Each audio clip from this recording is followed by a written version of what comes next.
함께 은혜 나눌 말씀은 구약성경 민수기 11장입니다. 민수기 11장 1절로 3절의 말씀입니다. 구약성경 민수기 11장 1절로 3절, 구약성경 213면에 있습니다. 찾으신 분은 함께 읽도록 하겠습니다. 백성이 여호와의 들으시기에 악한 말로 원망하며 여호와께서 들으시고 진노하사 여호와의 불로 그들 중에 붙어서 진 끝을 사르게 하시매 백성이 모세에게 부르짖음으로 모세가 여호와께 기도하니 불이 꺼졌더라. 그곳 이름을 다베라라 칭하였으니 이는 여호와의 불이 그들 중에 붙은 연고였더라. 아멘. 자, 민수기 11장의 본문으로 광야길의 원망이라는 제목으로 11월 마지막 주일 설교를 시작하도록 하겠습니다. 우리가 인생을 살아가면서 여러 가지 감정과 형태가 있지만은 아마 감사보다는 원망, 불평이 더 보편적인 우리의 삶이 아닐까라는 생각을 해봅니다. 원망과 불평에 보지 않고 사는 인생이 과연 있을까요? 그러나 오늘 본문처럼 원망할 때 할 수는 있지만 악한 언어를 사용하며 하나님을 대적하는 일은 조심해야 함을 오늘 우리는 깨달아야 할 줄로 믿습니다. 오늘 본문의 배경은 이스라엘 백성들이 광야길을 걷다가 이런 악한 말로 하나님을 진노하게 하심으로 그 징계를 경험한 사건을 기록하고 있습니다. 자, 이스라엘 백성이 시내산에서 출애굽을 하여 시내산에서 거의 1년여 동안 머물었습니다. 그리고 이제 겨우 3일 길을 그야말로 본격적인 광야길에 출발을 하게 되었는데 그때 이들은 하나님께 악한 말로 대적하며 원망하기 시작했습니다. 자, 시내산에서 머물 때 하나님의 말씀을 받았습니다. 또 많은 은혜와 하나님의 살아계심을 보았습니다. 그런데 정작 이제 광야길을 시작하는 겨우 사흘 길을 걷고 보니 그 고난과 불편함을 참지 못하여 그들 가운데서 불평, 불만, 원망이 터져나왔던 것입니다. 이제 본격적으로 시작되는 광야 여행과 가나안 정복이 그들 마음 가운데는 그저 불안하고 멀게만 느껴졌습니다. 더군다나 주변은 광야에서 불어오는 척박한 환경이 그들을 더욱 불안하고 초조하게 했을 수 있습니다. 그것은 인정합니다. 그러나 성경을 잘 살펴보면 그러한 가나안 여정상 광야를 건너야 하는 때에 당연히 요구되는 고생과 어려움을 제외하고는 그들에게 특별히 불평할 만한 이유가 없었음을 오늘 주목하시기 바랍니다. 그런데도 불구하고 그들은 하나님을 노엽게 할 만큼 불평과 불만을 터뜨렸던 것입니다. 불평과 불만을 가만히 살펴보면 특별히 우리 믿는 사람들 가운데서는 하나님의 뜻을 바르게 이해하지 못할 때에 불평이 나올 수 있습니다. 그리고 더욱 중요한 것은 그분이 주신 은혜에 감사하지 않을 때에 생겨나는 불평이 바로 우리 인간의 악한 습성인 것 같습니다. 여기서 더욱 주목할 것은 오늘 본문을 보면 이스라엘 이들 가운데 섞여 사는 무리가 먼저 원망을 함을 알 수 있습니다. 섞여 사는 무리라 함은 이스라엘 백성들이 아닌 이방 민족들입니다. 그들은 이스라엘이 하나님께 복받는 것을 보고 그저 그 복을 쫓아서 자기들도 복을 받기 위해서 출애굽하며 이스라엘을 따라온 사람들이었습니다. 그러니 그들에게는 하나님의 택한 민족이라는 민족적인 자긍심도 없었고 대대로 내려오는 여호와의 신앙도 없었으며 또한 가나안 적과 끓이 부르는 가나안 땅에 대한 소망도 없었던 사람들입니다. 그러므로 믿음이 없고 소망이 없으므로 그들은 고난이 올 때 참지 못하고 먼저 원망하기 시작했던 것입니다. 주님을 내 인생의 주인으로 삼는 올바른 믿음이 없이는 따라다니는 믿음이 되어서는 이와 같이 섞인 무리들과 같은 불평과 원망을 우리도 할 수 있습니다. 심지어 예수님의 제자들 중에도 가룟 유다를 보십시오. 자신이 원하는 대로 모든 일이 되지 않자 가룟 유다는 원망과 불평을 시작하기 시작했으며 그 원망과 불평이 다른 제자들에게도 전염되는 것을 볼 수 있습니다. 이스라엘 백성들이 원망한 것을 보면 그 이유는 고기가 먹고 싶었고 생선, 오이, 부추, 파, 마늘 등이 먹고 싶었던 작은 이유 때문이었습니다. 애굽에서는 어느 정도 제한은 있었겠지만 그런 것을 먹을 수 있었는데 이제 광야에 나오니 그런 것들은 먹을 수가 없고 다만 하나님이 주시는 만나만이 그들이 먹을 수 있었기 때문입니다. 그럼에도 불구하고 오늘 18절을 보면 이와 같은 이유로 인하여 그들은 애굽에 있었을 때가 더 우리에게 좋았다라고까지 이야기를 합니다. 하나님 입장에서 얼마나 참 통탄한 일입니까? 여러분, 작지만 그것은 그들의 탐욕 때문이었던 것입니다. 탐욕은요, 우리에게 절실히 필요한 일용할 것을 원하는 것이 아니라 분수에 넘치는 것을 무리하게 취하고자 할 때 생기는 마음이 탐욕입니다. 하나 있으면 될 것 2개 갖고 싶고 10개 갖고 싶고 한 것이 바로 탐욕이라는 것입니다. 광야 가운데 무슨 먹을 것이 있겠습니까? 그러나 하나님의 놀라운 능력으로 하늘로부터 신령한 양식 만나가 떨어졌으면 그것으로 족하면 될 것이지. 돼지고기도 먹고 싶고 소고기도 먹고 싶고 부추도 먹고 싶고 마늘도 먹고 싶고 지금 뭐 어디 여행 갑니까? 그들은 이런 탐욕의 욕심에 따라 원망이 일삼게 되었다라는 것입니다. 그러나 보세요. 이러한 욕심과 원망이 끝내는 죄와 죽음을 불러올 수 있음을 오늘 우리는 깨닫는 복된 여러분들 되시기를 주의 이름으로 축원드립니다. 아멘. 애굽에서 그들이 먹을 수 있었다고요? 글쎄요. 과연 노예의 생활하는 사람들이 물론 먹을 수는 있었지만 얼마나 풍족히 먹을 수 있었겠습니까? 그들의 그 괴로운 고역과 그 함성을 들으시고 하나님이 그들을 구원하신 것을 그들은 까맣게 잊어버리고 있는 것입니다. 지금 약속의 땅을 향하여 가면서 하나님의 구름기둥과 불기둥으로 나타나 인도하시고 홍해의 길을 갈라 열어주시고 때에 따라 만나를 내려주시고 참 이와 같은 일을 지금 저나 여러분은 만약 이런 거 본다면 매일 교회 와서 살 겁니다. 아니 안 그래요? 그런데 저희들은 그것을 눈앞에서 바로 엊그제 봐놓고도 지금 이러한 원망을 하고 있는 것입니다. 여러분 우리도 은혜 많이 받고 신령한 생활하는 것 중요합니다. 그러나 우리 가운데도 연약함이 있기에 이런 신령하고 영원한 은혜를 잊어버리고 눈에 보이는 욕심의 것, 내 앞에 있는 어려움만 생각하며 불평, 불만할 수 있습니다. 그러나 여러분 중요한 것, 우리의 욕심은 다 채울 수도 없고 세상이 다 만족시켜주지도 않는다는 사실을 꼭 기억하시기 바랍니다. 여호와께서는 그 원망하는 말을 들으시고 진노하심으로 여호와의 불로 진의 끝을 살랐다라고 오늘 말씀하십니다. 여기서도 하나님의 긍휼을 우리는 알 수가 있습니다. 만약 그 진의 중앙 가운데 하나님의 불이 떨어졌으면 그야말로 그 징계는 더욱 그 여파가 커졌을 것입니다. 그러나 진 끝만 살짝 불을 내려서 살랐다는 것은 진노 중에도 긍휼을 베푸시어 그들을 회개시키고자 하는 것이 하나님의 뜻이었음을 오늘 우리는 살펴볼 수 있습니다.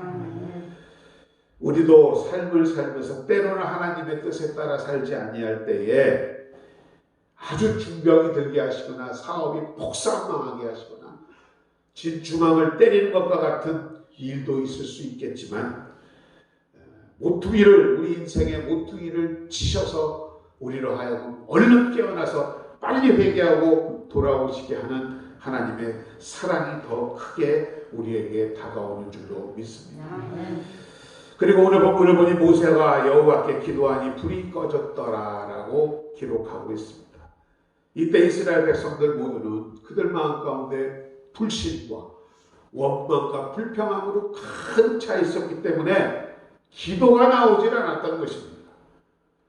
그러므로 모세에게 그들은 부탁을 하였고 모세는 그들을 위하여 중보기도 하였습니다. 그 기도를 하나님께서 들으셨다라고 오늘 본문을 이야기합니다.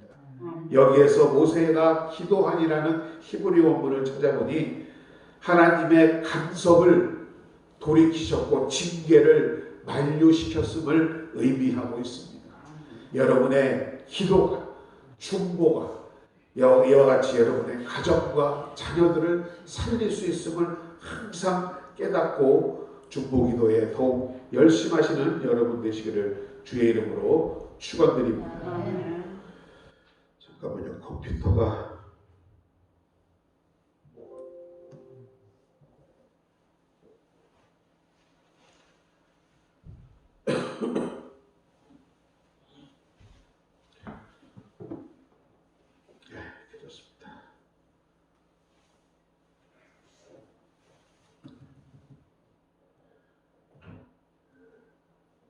자, 오늘 본문에서 이러한 일이 일어나는 곳이 다베라라고 성경은 말합니다. 다베라의 뜻은 그야말로 불사름을 당했다라는 의미입니다. 아마도 이스라엘 백성이 하나님을 원망한 직후 그 진죽의 끝에 벼락 같은 불이 내비쳐서 장막을 태우고 불이 났던 일이 있었던 것으로 보여집니다. 자, 이와 같이 하나님의 백성인 이스라엘이 어쩌다 이런 범죄를 저질렀을까? 우리는 그러한 것을 그들의 실수를 잘못을 한번 생각해보며 우리의 신앙을 다시 한번 바로잡고자 합니다. 상황을 미루어 판단컨대 광야길이 편안할 수는 없었겠지요. 그 고난함과 그 척박함에 그들의 생각에 혼란이 다가온 것이 아닌가 생각이 됩니다. 우리의 생각이 혼란해질 때 여러분 가장 보편적인 현상은 잊어버려야 할 것은 오히려 기억하고 기억해야 할 것은 잊어버리게 된다는 사실입니다. 유대의 탈무드를 보면 우리의 생각 속에는 두 개의 주머니가 있다고 합니다. 하나는 기억의 주머니요, 하나는 망각, 잊어버림의 주머니라고 합니다. 우리가 그래서 일반적으로 기억하고 싶은 것은 기억의 주머니에, 망각하고 싶은 일을 망각의 주머니에 넣는다고 합니다. 그런데 그 생각에 혼란이 와버리면 바뀌어버린다는 얘기죠. 기억의 주머니에 잊고 싶은 일을 집어넣게 되고 망각의 주머니에 기억하고 싶은 일을 집어넣게 된다는 것입니다. 지금 이스라엘이 아마 이런 정신적인 혼란을 가져온 것으로 보여진다고 판단이 되어집니다. 자, 오늘 여러분 가운데도 여러분의 마음속에도 삶에 대한 원망이나 불평이 있습니까? 혹시 그것이 자리 잡고 있다면 이스라엘 백성들과 같은 동일한 이유가 아닐까라고 한번 생각해 보면서 그들이 이와 같은 원망을 해야만 했던 원인을 살펴보도록 하겠습니다. 첫째는 그들은 이미 베푸신 하나님의 은혜, 과거의 은혜를 망각했기 때문입니다. 지금 광야길을 지나는 이스라엘이 존재할 수 있었던 것은 오직 하나님의 은혜였습니다. 바로에게 10번의 시험을 거쳐서 그들을 출애굽시키신 것도 하나님이시오. 그러므로 그들이 노예의 신분에서 이제 자유로운 신분이 되었다는 것은 정녕 누가 보아도 주님의 은혜였음을 바로도 인정한 하나님이었음을 우리는 알 수 있습니다. 광야길에 들어서자 낮에는 그 뜨거운 태양을 구름 기둥으로 막아 인도하셨고 밤에는 그 똑똑한 추위를 불기둥으로 인도하심도 은혜였지 않습니까?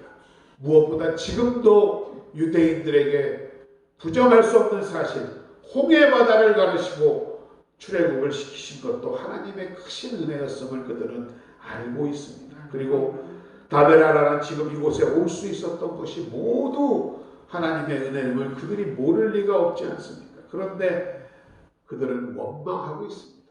새카맣게 잊어버리고자 했던 것입니다. 마치 예수님께 치유함을 받았던 10명의 나병 환자 기억하시지요? 그 중에 오직 한 사람만 돌아와 주님께 감사했을 때 주님께서 하신 말씀이 이것입니다. 나머지 9은 어디 있느냐?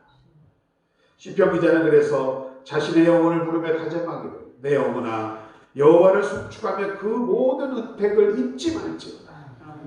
우리가 은혜를 망각하는 순간 찬양의 자리는 원망의 자리가 됩니다. 감사해야 할 일이 불평과 불만이 된다는 것입니다. 그러므로 이 은혜만큼은 특별히 구원의 은혜만큼은 잊지 않는 여러분 되시기를 주의 이름으로 축원드립니다. 여러분 진정 여러분이 하나님으로 인하여 예수 그리스도의 십자가를 통하여 우리가 구원받았다는 사실만 잊지 않는다면 여러분 우리는 감사하지 못할 것이 없을 줄로 믿습니다.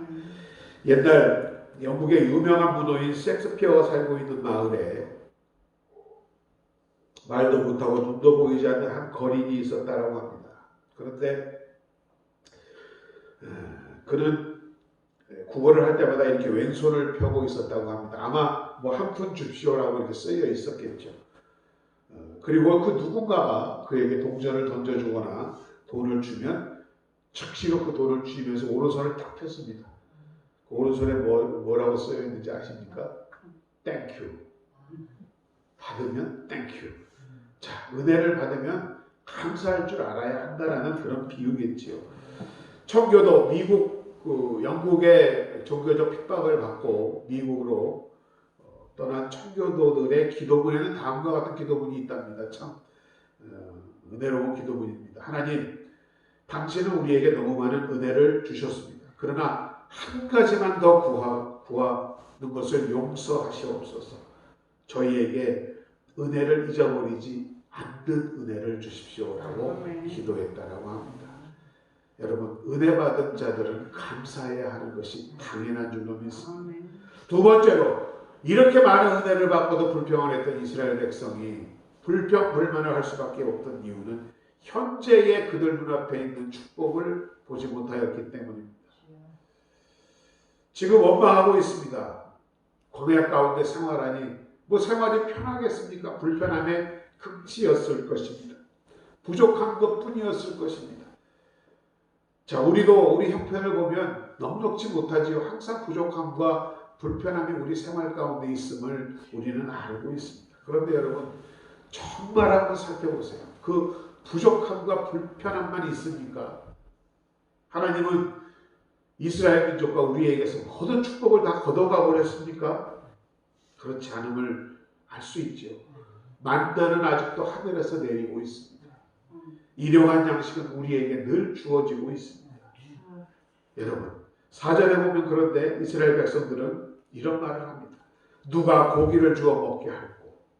자, 이 불평의 원인을 두 가지로 지적하는데 하나는 아까 말씀드린 탐욕이라고 지적할 수 있고 두 번째는 그들 가운데 섞여 사는 무리, 즉 그들을 따라온 이방 민족 때문이었다라고 우리는 분석할 수 있습니다. 오늘의 방식으로 표현하면 우리의 탐욕과 불신자로부터 믿지 않는 가족으로부터 영향을 받은 때문이라고 분석할 수 있겠습니다. 처음 그들이 이스라엘 광야에서 먹을 것이 없이 막막했을 때 하늘로부터 만나가 내리자 그들은 그 맛을 보고 꿀맛이라고 하며 감격했었습니다. 도대체 이것이 무엇이냐? 기쁨의 참 그 소리가 바로 만나라는 소리입니다. 그러나 더 이상 이 만나는 감격의 대상이 되지 못하였습니다. 그저 늘 있는 것, 항상 있는 것, 당연히 있는 것으로 여겨졌다는 말입니다. 그러므로 지금 눈앞에 있는 축복이 축복으로 보이질 않았던 것입니다. 대신에 그들 눈에 보이지 않는 고기를 달라고 소리를 지르고 있었던 것입니다. 우리의 삶이 그렇지 않은지 오늘 다시 한번 되돌아보는 여러분 되시기를 주의 이름으로 축원드립니다. 우리도 이 현재의 축복을 잊어버리고 이것에 너무 익숙해져 있으면 이 축복을 축복으로 바라보는 마음이 사라지게 됩니다. 그러나 부족하고 불편하지만 지금 눈앞에 있는 주님의 축복, 현재의 이 축복을 보면서 이 어려움을 이기시는 여러분 되시기를 바랍니다. 도가 작가 안데르센이라고 있습니다. 그는 구두를 고치는 아버지, 가난한 아버지와 남의 집에서 빨래하는 집안일 돌보는 어머니 슬하에서 자라났다라고 합니다. 얼마나 가난했냐 하면 그 아기를 키울 침대가 없어서 장례식장에서 버린 것을 개조해서 침대로 사용하였을 정도로 가난했다고 합니다. 더군다나 이 안데르센의 아버지는 알코올 중독자였습니다. 없는 돈에 매일 밤 술에 취해 들어와 자녀들을 때리곤 했다 합니다. 이 안데르센은 참 놀라웠게도 탄 한 시간에 문학에 관련된 수업도 학교도 다니지 못한 초등학교 중퇴생이었습니다. 그런 환경 가운데서 자라며 어떻게 그렇게 아름다운 동화를 쓸 수 있었냐라는 물음에 안데르센은 이렇게 대답을 했다고 합니다. 나는 나의 불편한 환경 속에서도 베풀어진 축복, 그 작은 축복을 붙들기로 작정했습니다. 비록 아버지가 무서운 때도 많았지만 아버지가 들려주는 그 이야기를 즐거워했고 가난한 다락방에 누워 상상하기를 즐거워했으며 나는 여전히 아버지가 좋은 분이라고 믿었고 나의 가난한 집을 축복이라고 생각하며 살았습니다. 생각해보면 그러한 역경이 나의 축복이었습니다. 내가 가난했기에 성냥팔이 소녀라는 책을 쓸 수 있었고 내가 못생겼고 놀림을 받았기에 미운 오리 새끼를 쓸 수 있었습니다. 여러분, 지금의 여러분의 현재가 어떠합니까? 광야의 길을 걷고 계십니까? 어려움이 있습니까? 그러나 여전히 지금도 주님의 축복이 여러분 가운데 있음을 믿고 오히려 감사하며 나가시는 여러분 되시기를 주의 이름으로 축원드립니다. 마지막으로 이스라엘이 이와 같이 악한 말로 하나님께 원망할 수 있었던 이유, 그것은 바로 과거의 은혜도 잊었고 현재의 축복도 보지 못하며 아울러 미래의 하나님의 약속을 믿지 못하였기 때문입니다. 지금 그들이 이 광야길에서 고생하는 이유가 무엇입니까? 어디를 향하고 있습니까? 젖과 꿀이 흐르는 그야말로 축복의 땅 가나안으로 가고 있지 않습니까? 그러면 사람이 조금 힘들고 조금 어렵고 한다 하더라도 그 미래를 확실히 믿을 수만 있으면 모두 이기고 나갈 수 있는 것 아니겠습니까? 그런데 고기 먹고 싶다고 불평하고 원망하며 하나님께 대적하고 악함을 드러냈다라는 것은 가나안에 대한 소망은 그들은 새까맣게 잊어버리고 있다는 사실입니다.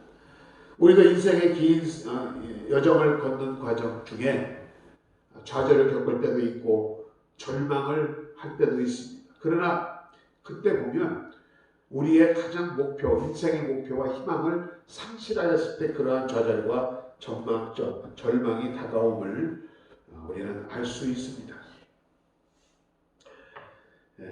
내 눈앞의 광야의 길이 나를 두렵거나 힘들게 하여도 정말 여러분 마음 가운데 젖과 꿀이 흐르는 영원한 생명의 천국을 소망하고 있다면 슬픔도 없고 고통도 없고 질병도 없고 영원히 축복을 누릴 그 땅을 여러분이 소망할 수만 있다면 지금의 여러분의 발걸음은 고통이 아니요 희망의 발걸음이 되며 인내할 수 있을 줄로 믿습니다.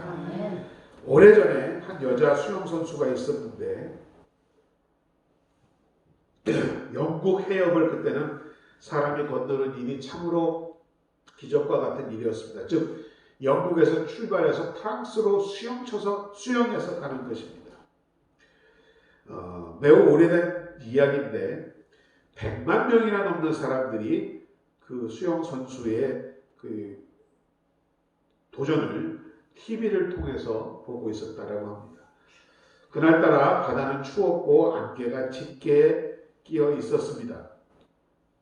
그녀를 보호하고 호위하기 위하여 같이 따라오던 보트들도 앞을 보지 못할 정도였다라고 합니다. 무려 16시간이라는 사투 끝에 수영을 했는데도 불구하고 그녀는 이 도전에서 실패하고 말았습니다. 기자들이 묻습니다. 왜 실패하였습니까? 그녀는 대답했습니다. 변명하고 싶지 않습니다. 추위나 피곤함 때문이 아니었습니다. 목표가 보이질 않았습니다. 안개 때문에. 그것이 바로 실패의 원인이라고 그녀는 이야기했습니다. 2달이 지난 후 다시 그녀는 이 도전을 시작합니다. 놀라웠게도 남자들이 세운 기록보다 2시간이나 단축하며 도달할 수 있었다라고 합니다. 그날도 처음 도전했던 날과 같이 안개가 자욱한 날이었습니다. 그러나 이번에는 그녀는 성공을 하였습니다. 그것은 바로 눈에는 보이지 않았지만 자기 마음 가운데 그 목표가 확실하게 보이는 확신, 믿음이 있었기 때문이라고 말할 수 있습니다. 그렇습니다. 우리의 가는 길에 끝이 안 보일 때 우리는 당황하고 두려워할 수 있습니다. 그러나 반드시 그 길이 있음을, 그 끝이 있고 그 끝은 축복임을 우리가 믿는다면 눈에 보이지 않고 손에 잡히지 않는다 하여도 우리는 나아갈 수 있을 줄로 믿습니다. 원망과 불평이 아니라 오히려 찬송함으로 감사함으로 힘찬 발걸음을 할 수 있는 여러분이 될 줄로 믿습니다. 이것을 믿음으로 바라보시는 여러분 되시기 바랍니다. 다시 도전함으로 지금까지 인도하시는 데를 감사함으로 지금도 함께하는 축복을 기뻐함으로 이 약속을 믿고 나아가시는 여러분 되시기를 주의 이름으로 축원드립니다. 우리 모두 우리 앞에 있는 인생의 어려움을 바라볼 필요 없습니다. 광야의 길을 안개로 막혀있더라도 승리의 기름을 바라보는 여러분 되시기를 바랍니다. 백성들이 여호와 들으시기에 악한 말로 원망하며 여호와께서 들으시고 진노하사 여호와의 불로 그들 중에 불을 붙여서 진끝을 사르게 하셨다라고 오늘 기록합니다. 하나님께서는 이스라엘을 애굽의 종살이에서부터 건져주셨는데 그들은 하나님을 원망하고 있습니다. 기가 막히지요? 우리도 그러할 수가 있음을 이 시간 깨닫고 돌아보는 시간 되었음을 바랍니다. 사람이니까 원망 불평 가끔 할 수는 있습니다. 그러나 악한 말로 하나님께 대적하는 일은 없는 여러분 되시기를 주의 이름으로 축원드립니다. 출애굽기 3장 7절에 보면 여호와께서 가라사대 내가 애굽에 있는 내 백성의 고통을 정령히 보고 그들이 그 간역자로 인하여 부르짖음을 듣고 그 우고를 알고 하나님은 여러분의 고난을 알고 계십니다. 부르짖음을 알고 계신다라는 것입니다.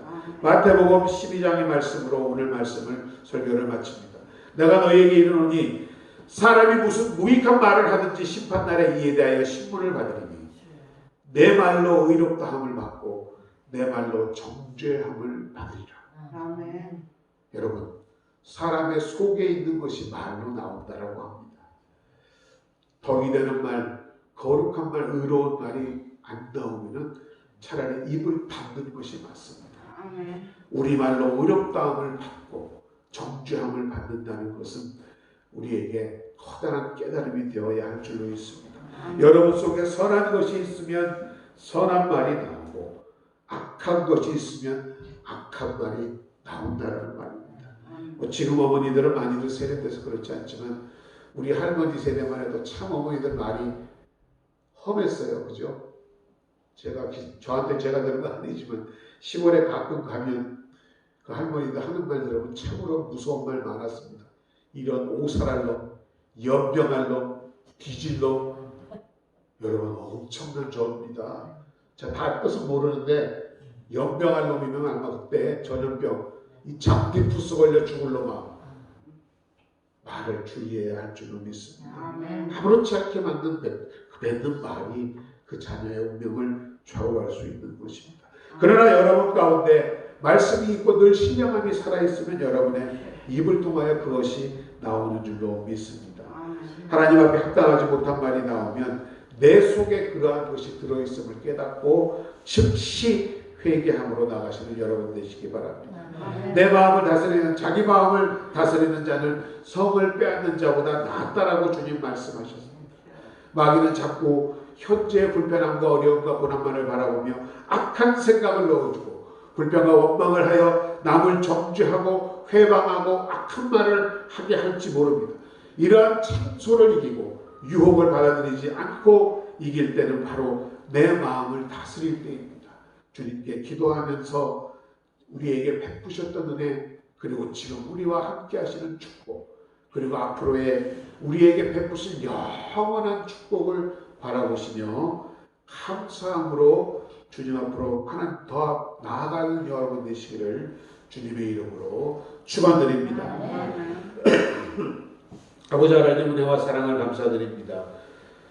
11월의 마지막 주일, 귀한 복된 주일에 오늘도 주님 전에 모여 주님의 말씀을 듣습니다. 주님이 지금까지 우리를 도우심을 감사드립니다. 지금도 함께 하심을 감사드립니다. 그리고 영원히 우리에게 맺어질 축복을 바라보며 나가게 하심을 감사드립니다. 우리 성도들 모쪼록 이러한 감사와 찬양으로 채워지는 삶이 되게 하심으로 하나님을 기쁘시게 하고, 오히려 지금의 어려움과 아버지 하나님 여러 가지 역경들이 아버지 하나님 축복이요 형통으로 전환되어지는 귀한 백성들 될 수 있도록 주님 함께하여 주옵소서. 예수님의 이름으로 축복하고 기도드립니다. 아멘. 이 시간 말씀을 생각하고 잠시 기도한 후에 우리 헌금하도록 하겠습니다. 주님의 이름 한번 부르고 기도합니다. 주여, 살아계신 아버지 하나님 은혜와 사랑을 감사드립니다.